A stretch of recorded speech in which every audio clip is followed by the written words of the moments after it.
paman-paman pembesar di situ. Kenapa? Karena Raden Abdullah ini cakep dan tega gitu. Sampai-sampai ada tebusannya, Bu. Tebusannya apa coba? 1 diundi. Jadi paman-pamannya ngumpul diundi, muncul anak namanya 10. Ya, termasuk pamannya Abu Sufyan, Abu Jahal itu kan. Ya, karena itu kan adik kakaknya dari Raden Abdullah. Pas diundi muncul Abdullah. Pas mau disembelih apa coba? Jangan. Nah, ini dibolehkan. Namanya kifarat.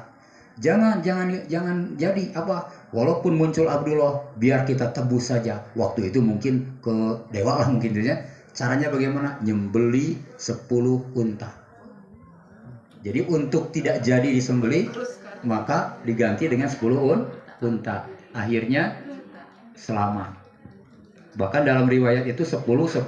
Jadi pas diundi itu keluar Abdullah lagi. Coba lagi, Abdullah lagi. Akhirnya setiap undian 10 kali 10 berapa? 100 unta.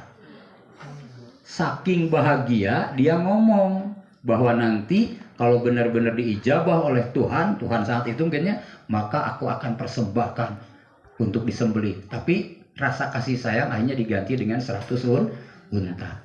Begitupun konon kabarnya Nabi Ibrahim. Kenapa Nabi Ismail disembelih? Dulunya pernah nazar dalam hatinya. Ya Allah, Engkau takdirkan istriku yang bernama, istri pertama siapa? Sarah. Kok sampai umur 70 tahun, 75, kok nggak punya anak-anak? Sampai sang istri yang tercinta ini, Sarah itu mengajukan Siti Hajar, nikahlah olehmu wahai suamiku. Nah ini istri soleha itu begitu ya. Pun bojo can gitu boro-boronya. Astagfirullah. Nanti Pak, misalkannya Ustaz, mama teh asa karunya ka bapak teh yewe pasikan dia. Jahenya. Astagfirullah. Tuh Bu Dewi langsung ke kerotnya. Nah, ini mah kisah Bu Dewi. Jadi Siti Sarah mah begitu. Pas dikasihkan Siti Hajar, ternyata Ibrahim itu sempat doa, ya Allah kalau Engkau kasih, saya akan berikan apapun yang Kau mau. Tuh, begitu fitrah manusia. Raden Abdullah ayahnya Rasulullah ternyata maaf tanda petik korban dari bukti kebahagiaan mau dikurbankan, akhirnya diganti oleh unta. Nabi Ismail juga itu bukti kebahagiaan sampai nazar kepada Allah, kalau lahir anak kalau saya punya anak maka aku persembahkan apapun. Ternyata Allah uji. Nah sekarang mau lahir, yang dipersembahkan apa? Udah aja itu anak itu. Dan ternyata lagi-lagi diganti oleh seekor kambing atau gibas dalam ayat Al-Quran. Bizibhin azim. Jadi kesimpulannya begini ya, kesimpulannya nih. Kalau akikah itu memang mewakili fitrah manusia. Konon kata para ulama, Pak Profesor, kalau tidak diatur kayaknya ini aneh-aneh katanya. Kalau saya punya anak mau begini, kayaknya gitu. Tapi oleh syariat dibatasi. Gini aja kata Nabi. Karena apa yang disampaikan oleh Nabi pasti wahyu dari Allah. Kalau kamu punya anak laki-laki, bentuk syukurnya gini, sembelih 2 ekor kambing. Kalau kamu punya anak perempuan, sembelih 1 ekor kambing. Itu aja cukup. Akhirnya terwakili. Macam-macam manusia tanya, ayeuna kurang ilmu, boro-boro akekahnya, ngadon jalan-jalan kayaknya. Misalnya gitu. Ada lagi yang tidak mampu, sehingga hukumnya sunnah. Apa hukumnya? Dari mana dalilnya? Al-aqiqatu murtahanun, ya. Al-gulamu murtahanun bi aqiqatihi. Anak itu masih tergadai. Tergadai itu maksudnya gini, mana bukti kamu syukur kepada Allah? Dan ternyata syukurnya itu nggak aneh-aneh. Bersedekah intinya ya. Bersedekah dengan menyembelih kambing. Dan budaya dari dulu sampai sekarang yang namanya syukuran itu memang menyembelih binatang ternak, bahimatul an'am. Jadi Aopik, kalau misalnya Aopik suatu saat mau mencoba, saya mah nanti mau akikahnya ku sapi, boleh ya. Tapi eta mah tos oper teuingnya, tapi boleh. Tapi syariatnya udah jelas kambing. Jadi kurang jangan, lebih boleh. Misalkan abdi mah da terasa daging kambing bade ku hayam we atuh sanes akikah eta mah nya syukuran biasa. Kecuali tidak mampu aya sumping ka abdi orang Cibaligo permai orang kampung sumping ka Ustad abdi teh sok ngiring pangawasan katanya aketah gini-gini da abdi teh adu artos kieu cek abdi teh tunggu sampai 40 hari aya teh rezeki doa heula doa ikhtiar Pak Ustad teu dugi ka 40 hari ge acan keneh wae nah kalau encan wae samampuna kumaha lamun ku daging hayam cenah mangga eta mah syukuran biasa saja tasyakur bini mah bukan akikoh karena akikoh mah jelas judulnya juga harus menyembelih binatang ternak wabil khusus sunahnya namanya kambing gitu. Apa bedanya dengan kurban? Ya, kurban sebentar lagi ya. Kurban itu dibagikannya mentah, akikah itu dibagikannya matang. Mungkin aya pemahaman yang kurang paham. Saya Pak Profesor sumping ka bumi aya masihan daging ujug-ujugnya daging kambing aya pingpingna dosa cenah pidoana ieu cenah syukuran akekah siga kurban nah sing kalian musim kurban atah boleh ngan teu nyunah gitu jadi sunahnya itu sudah matang muncul ide-ide para ulama apalagi ulama yang ada di Indonesia piraku ujug-ujug belawaknya piraku ujug-ujug makan maka aya kesunahan disebutnya teh itu adalah sunnah ibahah. Pilih barangkali di sini juga ada yang bertetangga, ada pemahaman enggak ada dari sononya, Nih saya sampaikan ada 4 bentuk ibadah. 1 ditentukan tempatnya, ditentukan waktunya, bolehnya, wajibnya seumur hidup sekali yaitu haji. Tempatnya harus diwukuf di Arafah, waktunya harus 9 Zulhijjah. Dan cukup seumur hidup 1 kali, selebihnya sunnah.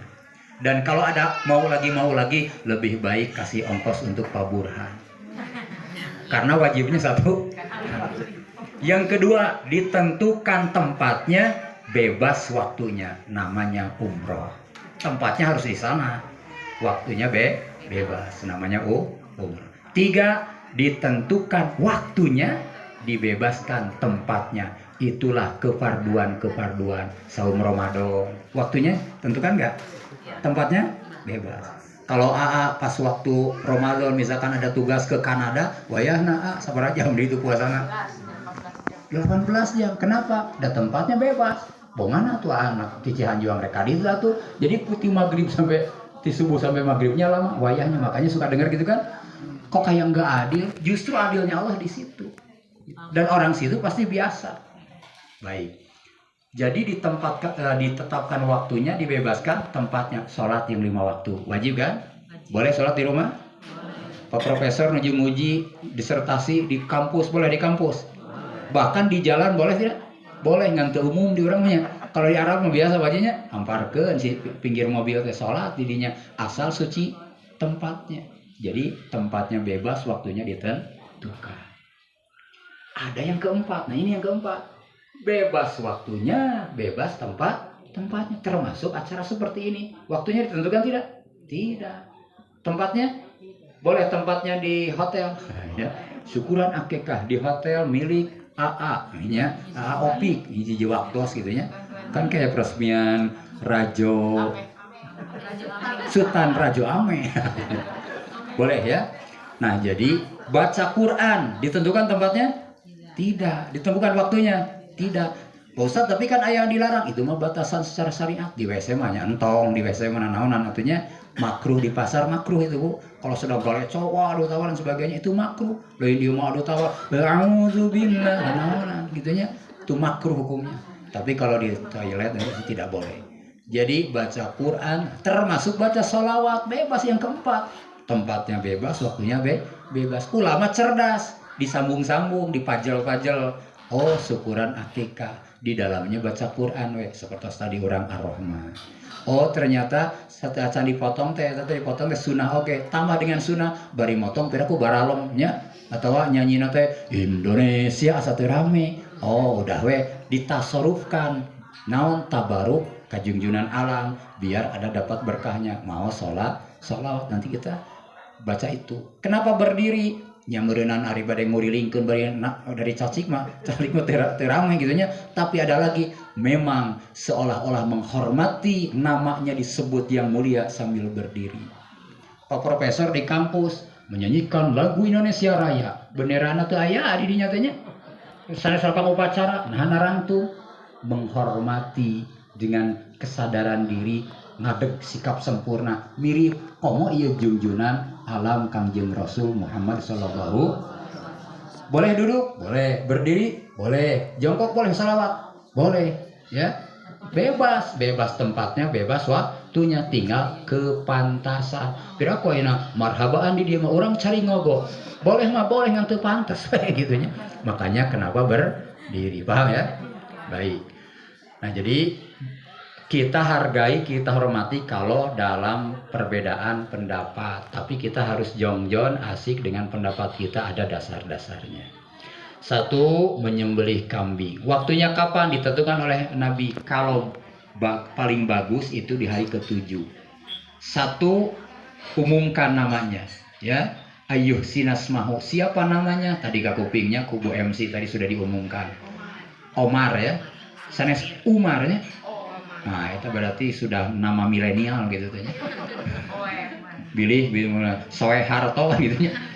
Nah, ini mah Omar Syahrir Hamizan. Baik. Kumat sunata.